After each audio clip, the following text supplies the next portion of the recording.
you look in a study they did in a survey, that the average worker, like service worker in this country, watches 30 hours of television a week. Children, they say 40 to 60 hours of television a week, a full-time job, watching nonsense. This is what they're doing. When you go to the managers of these people, they watch 20 hours a week. When you go to the heads of the people over the managers, the overseers, then you get like 10 hours a week. When you get to the CEOs, they watch 2 to 3 hours of television a week. 50% of that material is material related to the work that they're doing. So the movers and shakers in this world are not sitting around watching television. They're utilizing their lives for shar, for evil. And they're spreading their facade all over the world, but they're busy at it. And the Muslims are asleep, and because we have gone to sleep, they have taken over. Because we have gone to sleep, they have taken over. And that's why we find ourselves in the horrific condition we find ourselves in. And until the Muslims wake up, it's just going to, one nightmare to another. We're just going to be in one nightmare to another. That's all it is. They're just nightmares because we're asleep. And when we wake up, then we can enter into the light of day. And Islam is a deen about waking up. That's what it is. Religion is supposed to wake people up. Islam is not an opiate. There are other religions that fulfill that function. In fact, they got rid of religion and now they just spread opium, quite literally. The same people that used to control the state, that controlled religion to maintain the masses, to do what they want them to do, when they got rid of religion, when they found it was no longer useful, now they literally spread drugs. You can see this. The CIA in this country is directly involved and engaged in drug dealing, bringing in cocaine, putting it into the inner cities in this country. In Liverpool, in England, in Liverpool, this is not a joke, I'm not making this stuff up. You can go buy this in mainstream bookstores and read this stuff of people within these organizations that admit this. They'll even admit this on 60 Minutes. I mean, this is not a joke, this is reality, people. There are people that want to keep you asleep. If they don't use the drugs of white powder, they'll use the drug of television, they'll use the drug of their mass media, they'll use all these drugs, but they're going to keep you asleep because they fear the day that you wake up. That's what they fear. And you should be very well aware of that. Because Allah subhanahu wa ta'ala told us this in the Quran. لِيُرِيَ فَرْعَوْنُ وَهَمَانَ وَجُنُودُهُمَا مَا كَانَ مِنْهُمْ يَحْضَرُونَ To show Fir'aun, all these political tyrants, and to show Haman all these multinational economic, political, economic powers that are literally subjugating, humiliating, stealing the minerals and resources of Muslims and human beings all over the world in order for them to play golf on the weekends. And then you have Junudahuma, those like the Pentagon and all these powerful militaries that go around tyrannizing people and humiliating people, bombing innocent civilians, gassing human beings. We had Kurdish human beings that were gassed. Be aware of that, people. Kurdish human beings living in villages, mothers with their babies gassed by these people. This is how they feel about human beings. This is how they feel about it. Those gas bombs weren't made in those countries. They're made by the same people that bring good things to life. And it's not a joke. This is reality, people. This is reality. And if you don't like it, go back to sleep. But this is reality. You're all adults and you better start just being aware of what kind of world we're living in and what we have to do to make some changes.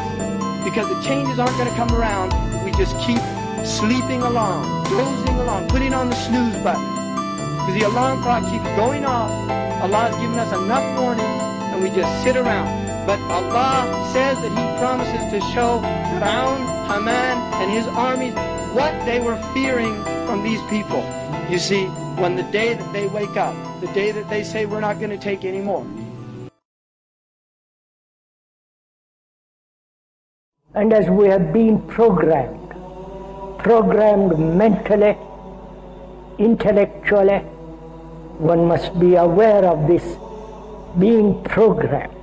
Like a computer. The programming that we are constantly assaulted by throughout our life conditions us. It programs us to a particular worldview. Is they are absolutely propagandizing the world with all of their theses about the nature of the universe, that we live in, where we come from, our origins, the origin of the universe, and so forth. The project is literally the secularization of the world, to completely strip the world from religious beliefs. This is the project, and that is why it is called Novus Ordo Seclorum, a new secular or worldly order. A new study says the news media have been pushing a gospel of godlessness on the American public. Sure, it's hard for some of you to believe, but you will never see it more clearly than you will today. I mean, it's just so amazing. The creationists were right all along. To be honest, they just didn't have the argumentative skills. All of you are engaged in running your mouths, doing your business, multiplying, buying houses, cars, business, whatever you're doing. And when you're told about God, religion, life, morality, you're saying, look, I ain't got no time for that. Because this media is here and designed to make sure that they ask no critical questions. To make sure that the only thing that they are concerned about is having a good time. The only thing they're concerned about is filling their bellies. The only thing they're concerned about is acquiring more and more material things. And so that is why today, one of the struggles that you have as young people, that when you want to do different events and you want to talk about real issues, you have the struggle of many of your peers who've been so conditioned in this matrix that they would rather party than listen to the truth. They would rather party and shop and go to the mall than to stand up for issues of justice. They're stuck in the matrix.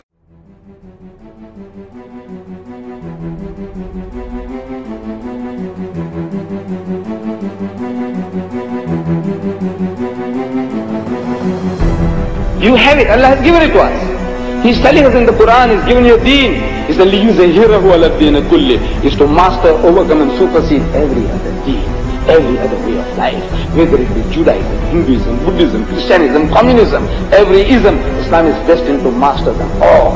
وَلَوْ كَرِهَ الْكَافِرُونَ, no matter how much the unbelievers might not like it. And he repeats the same formula in the Quran again, and he ends by saying, وَلَوْ كَرِهَ الْمُشْرِكُونَ, no matter how the mushrik might not like it. This is the destiny of his deen. And he repeats the same formula again in the Quran 3 times. He says, هُوَ الَّذِي أَرْسَلَ رَسُولَهُ بِالْهُدَى, he it is who has sent his messenger with guidance, but with the haqq, and with the religion of truth, لِيُزْهِرَهُ عَلَى الدِّينِ كُلِّهِ, that it may prevail, overcome and supersede every other deen, bulldoze them all. وَكَفَى بِاللَّهِ شَهِيدًا. And that is, Allah is a witness to this fact that is going to make his deen to prevail with you or without you. The human rubbish, I say all of you, you and me, Allah is giving us that opportunity to serve his deen, be a prophet's God and earn a prophet's reward. Allah has given you the answers, solution to the problems. Read the Quran and let Allah speak to you.